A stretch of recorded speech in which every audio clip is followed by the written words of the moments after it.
দিনটি ছিল 15ই আগস্ট। সকাল সকাল ঘুম থেকে উঠে রেডি হয়ে নিয়েছিলাম যাব মুভি দেখতে।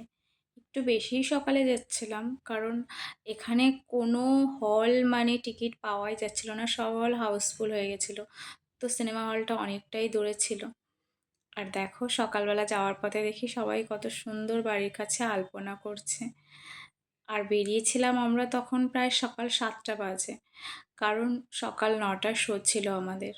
আমাদের ওখানে যেমন 15ই আগস্টে সকালে চারিদিকে কত সুন্দর গান বাজনা বাজে, তারপরে কত মানে হই হুল্লোড় একটা ব্যাপার থাকে, স্কুল কলেজ বা আলাদা কোথাও প্রোগ্রাম হয়, সবাই সেই দিনে সেরকম টাইপের ড্রেস পরে যায়। এখানে তেমন কোনো ব্যাপার দেখছি না। এতটা দূর আমরা সিনেমা দেখতে গিয়েছিলাম, দেখো পুরোটা রাস্তায় লোকজন পুরো নর্মাল, মানে 15ই আগস্টের কোনো ব্যাপার বা সাজ পোশাক কোনো কিছুই নেই।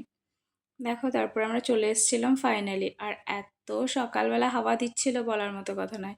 আর যেহেতু সকাল সকাল গিয়েছিলাম, তো আমরা একটু হালকা ফুলকা খাবার খেয়ে নিয়েছি।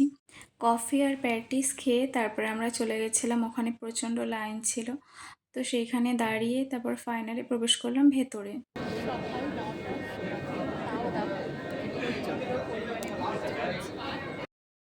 তারপরে আমরা পৌঁছে গেছিলাম সিনেমা হলের ভেতরে।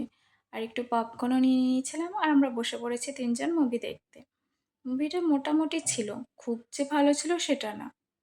চেন্নাইতে জানো, যখনই কোনো অকেশনের ছুটি ছাটা কিছু থাকে, তখন সবাই হয়তো এরকম সিনেমা দেখতে যাবে, নয়তো মেরিনা বিচে ঘুরতে যাবে, বাস এইটুকুই। এর বেশি আর এদের কোনো কাজ নেই।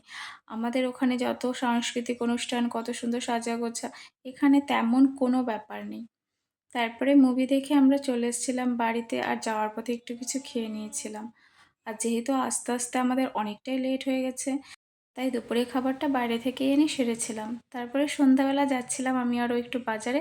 আর এই দুষ্টুটাও আমাদের সঙ্গে যাবে, দেখো কি মজা করে যাচ্ছে সে। আর এখানে দেখি ওরা কত সুন্দর দাঁড়িয়ে আছে, আমার জন্য ওয়েট করছে। আর রাতে সে আমাদের বাড়ি এসেছে, বলছে আমি তাল নিয়ে যাবো আন্টি আমার মার জন্য। আর দেখো, যেখানেই ঠাকুর দেখবে এভাবে নমস্কার করবে।